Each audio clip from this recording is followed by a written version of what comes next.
गणित का जादू का छठा अध्याय। मैं तेरा गुणनखंड गुणज तू मेरा। पेज 87। चूहा और बिल्ली। भूखी बिल्ली कुंजन चूहे को पकड़ने की कोशिश कर रही है।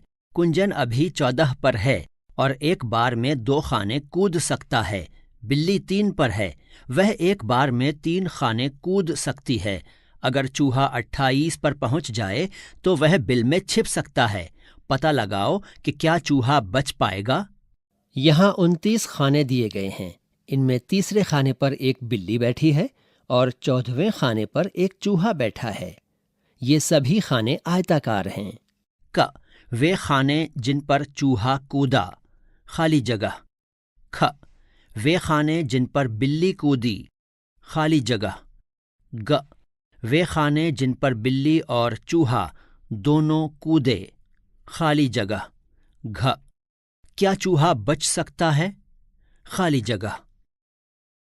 1, 2, 3, 4, 5, 6, 7, 8, 9, 10, 11, 12, 13, 14, 15, 16, 17, 18, 19, 20, 21, 22, 23, 24, 25, 26, 27, 28, 29।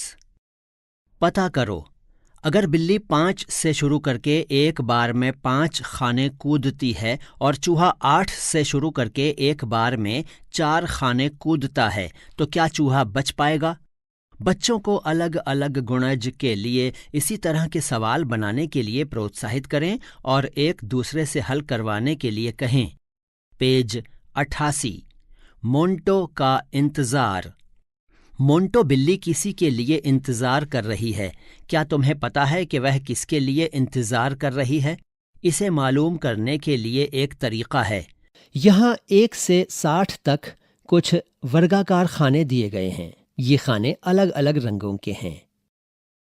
1, 2, 3, D, 4, 5, 6, 7, X, 8, 9, 10, 11, M, 12, 13, 14, 15, 16, P, 17, 18, 19, I, 20, 21, 22, 23, O, 24, 25, 26, 27, 28, 29, 30, R, 31, 32, 33, N, 34, 35, U, 36, 37, 38, 39, 40, 41, 42, 43, B, 44, W, 45, 46, 47, S, 48, 49, 50, 51, J, 52, 53, 54, 55, H, 56, 57, 58, 59, ई, 60। हर एक संख्या जो 2 से भाग हो सकती है उस पर लाल बिंदु से निशान लगाओ। उन संख्याओं पर जो कि 3 से भाग हो सकती हैं पीले बिंदु से निशान लगाओ और 4 से भाग होने वाली संख्याओं पर नीले बिंदु से निशान लगाओ। ऐसे कौन से खाने हैं जिन पर तीनों रंगों के बिंदु हैं? इन खानों के ऊपर कौन से अक्षर हैं? इन अक्षरों को क्रम से नीचे लिखो। खाली जगह। पेज 89। म्याऊं खेल। इस खेल को खेलने के लिए सब लोग एक गोले में खड़े होते हैं। एक खिलाड़ी बोलता है 1, अगला खिलाड़ी कहता है 2 और ऐसे ही खेल चलता रहता है। जिस खिलाड़ी को 3 या फिर 3 से भाग होने वाली संख्या बोलनी है वह उस संख्या की जगह म्याऊं कहेगा।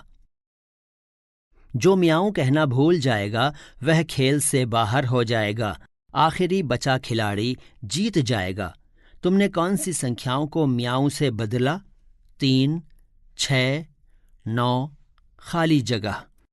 यहाँ बच्चे खेलते हुए दिखाए गए हैं। इन संख्याओं को 3 के गुणज कहते हैं। संख्या 3 को 4 से बदलकर इस खेल को खेलें। अब तुमने किन संख्याओं को म्याऊं से बदला? ये संख्याएं 4 के गुणज हैं। 5 के कोई भी 10 गुणज लिखो। खाली जगह। बच्चों को इस खेल को अलग अलग संख्याओं के गुणज के साथ बार बार खेलने को प्रोत्साहित करें। पेज 90। पासे का खेल। 2 पासों को एक साथ फेंको। पासों के ऊपर कौन से अंक नजर आ रहे हैं? इन अंकों की 2 अंकों वाली एक संख्या बनाओ। अगर यह संख्या गोले के बाजू में लिखी गई संख्या का गुणज है तो तुम उसे गोले में लिख सकते हो। अब तुम्हारे दोस्त की बारी है। जो 10 बार में ज्यादा संख्या लिखेगा वह जीत जाएगा। यहाँ 2 बच्चे खेलते हुए दिख रहे हैं। मेरे पासों में 3 और 2 हैं।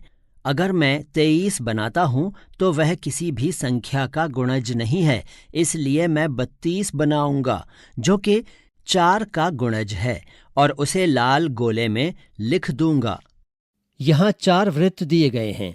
वृत्त संख्या 4 लाल रंग का है, वृत्त संख्या 5 काले रंग का है, वृत्त संख्या 6 नीले रंग का है और वृत्त संख्या 7 हल्के बैंगनी रंग का है। पेज 91। साझा गुणज। कोई एक संख्या सोचो। अगर वह 3 का गुणज है तो उसे लाल गोले में लिखो। अगर वह 5 का गुणज है तो उसे नीले गोले में लिखो। यहाँ पर 2 वृत्त एक दूसरे को काट रहे हैं। एक वृत्त लाल रंग का है और दूसरा नीले रंग का है। मैं 15 को कहाँ लिखूं? वह 3 और 5 दोनों का गुणज है। कुछ संख्याएं 3 और 5 दोनों के गुणज हैं, इसलिए हम उन्हें 3 और 5 दोनों के साझा गुणज कह सकते हैं। सोचो, अगर तुम 3 और 5 के साझा गुणज बैंगनी हिस्से में लिखते हो तो क्या वे लाल और नीले दोनों गोलों में भी हैं? इन साझा गुणज में से सबसे छोटा कौन सा है? खाली जगह। खेल को 2 और 7 संख्याओं के साथ दोहराओ। 2 और 7 के साझा गुणज लिखो। खाली जगह। पेज 92। खेल को 4, 6 और 5 के गुणज को गोलों में रखकर फिर से खेलें। 4, 5, 6। यहाँ पर 3 वृत्त दिए गए हैं। यहाँ एक पेड़ भी दिखाया गया है। 5 और 6 के कौन से साझा गुणज तुमने हरे भाग में लिखे हैं? 4 और 6 के कौन से साझा गुणज तुमने नारंगी भाग में लिखे हैं? कौन से रंग वाले भाग में तुमने 4, 6 और 5 के साझा गुणज लिखे हैं? 4, 6 और 5 का सबसे छोटा साझा गुणज कौन सा है? खाली जगह। पहेली। इमली के बीज। सुनीता ने कुछ इमली के बीज लिए। उसने उनसे 5-5 के समूह बनाए तो पाया कि एक बीज बच गया है। उसने 6-6 के समूह और 4-4 के समूह बनाने की कोशिश की। हर बार एक बीज बच गया। सुनीता के पास कम से कम कितने बीज हैं? बच्चों को इस तरह की क्रियाओं को बीज और पत्थर आदि के साथ अपने आप करने को प्रोत्साहित करें। पेज 93। कुछ और इमली के बीज। अम्मिनी इमली के 12 बीजों को अलग अलग तरह की आयतों में लगा रही है। 12 इमली के बीजों का उपयोग करके इस तरह की और आयतों को बनाने की कोशिश करो। तुम अलग अलग तरह की कितनी आयतें बना सकते हो? अगर तुम्हारे पास 15 इमली के बीज हों तो तुम कितनी आयतें बना सकते हो? ग्रिड को रंगना। यहाँ एक ग्रिड दिखाया गया है। उसमें चौकोर खाने बने हुए हैं। यहाँ एक बच्चा भी दिखाया गया है। इधर दिए गए ग्रिड में 20 खानों की आयत बनाई गई है। इस आयत की चौड़ाई 2 खानों के बराबर है। इसकी लंबाई कितनी है? 20 खानों से अलग तरह से बनी एक आयत को रंगो। पेज 94। तुमने जो आयत रंगी उसकी लंबाई और चौड़ाई कितनी है? तुम 20 खानों की आयत को कितने तरीकों से रंग सकते हो? उन सब को ग्रिड में रंगो और रंगे हुए हर आयत की लंबाई और चौड़ाई को लिखो। चूड़ियां। यहाँ एक चित्र में 2 बच्चियां चूड़ियों से खेल रही हैं। एक सलाख पर 18 चूड़ियां हैं। मीना उन्हें समूह में रखने की कोशिश कर रही है। वह उन्हें 2, 3, 6, 9 और 18 के समूह में रख सकती है, किसी भी चूड़ी को छोड़े बिना। अगर वो एक चूड़ी का समूह बनाती है तो उसके पास कुल कितने समूह होंगे? अब अलग अलग चूड़ियों की संख्या के लिए तालिका को पूरा करो। हर एक संख्या के लिए देखो कि कौन से अलग अलग समूह बनाए जा सकते हैं। यहाँ एक बच्ची चूड़ियों के साथ दिखाई गई है। यहाँ एक तालिका दी गई है। इस तालिका में 2 कॉलम हैं। पहले में चूड़ियों की संख्या लिखी है और दूसरे में अलग अलग समूह जो हम बना सकते हैं। चूड़ियों की संख्या 18, समूह जो हम बना सकते हैं 1, 2, 3, 6, 9 और 18। चूड़ियों की संख्या 24, समूह हम बना सकते हैं 1, 2, खाली जगह, 5 खाली जगह, 9 खाली जगह, 7 खाली जगह, 2 खाली जगह, 10 खाली जगह, 1 खाली जगह, 20 खाली जगह, 13 खाली जगह, 21 खाली जगह। पेज 95। चूड़ियों की संख्या 5, 9, 7, 2, 10, 1, 20, 13 और 21 के बारे में आपको लिखना है। चार्ट को भरो। इधर दिए गए गुणा के चार्ट को भरो। यहाँ एक चार्ट दिया गया है। इसको 13 बराबर बराबर लाइनों में बांटा गया है। हर लाइन में 13 वर्ग हैं, जिसमें कुछ खानों में संख्याएं लिखी हैं और कुछ खाने खाली हैं। एक्स 1, 2, 3, 4, 5, 6, 7, 8, 9, 10, 11, 12, 20, 21, 40, 72, 66। चार्ट में हरे खानों पर विचार करो। ये दिखाते हैं कि अलग अलग संख्याओं को गुणा करने पर हमें 12 मिल सकता है।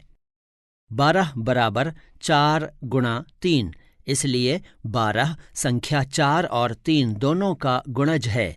इसी तरह 12 संख्या 6 और 2 तथा संख्या 12 और 1 का गुणज भी है। इसलिए हम कह सकते हैं कि 1, 2, 3, 4, 6, 12 संख्या 12 के गुणनखंड हैं। 12 4 गुणा 3, 6 गुणा 2, 1 गुणा 12। पेज 96। 10 5 गुणा 2। 10 के गुणनखंड कौन से हैं? खाली जगह।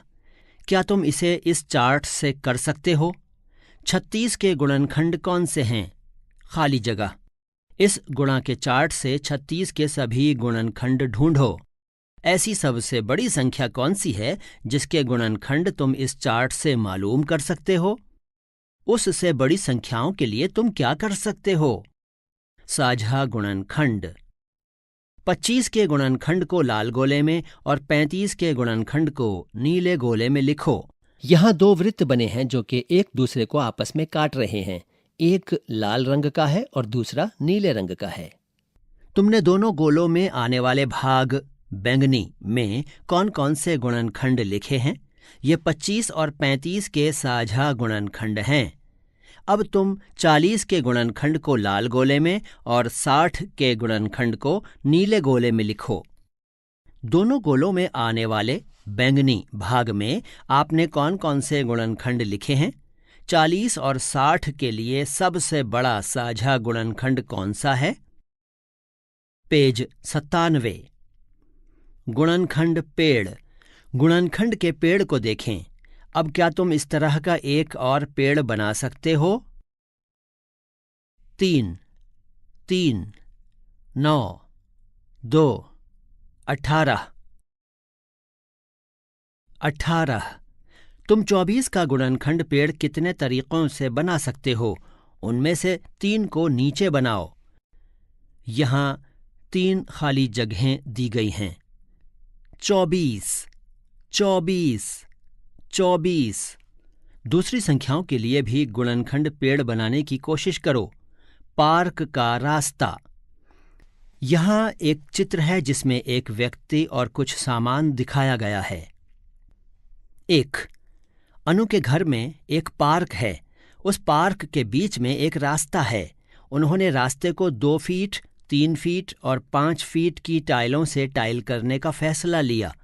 मिस्त्री ने पहली पंक्ति को 2 फीट की टाइल से, दूसरी पंक्ति को 3 फीट की टाइल से और तीसरी पंक्ति को 5 फीट की टाइल से टाइल किया।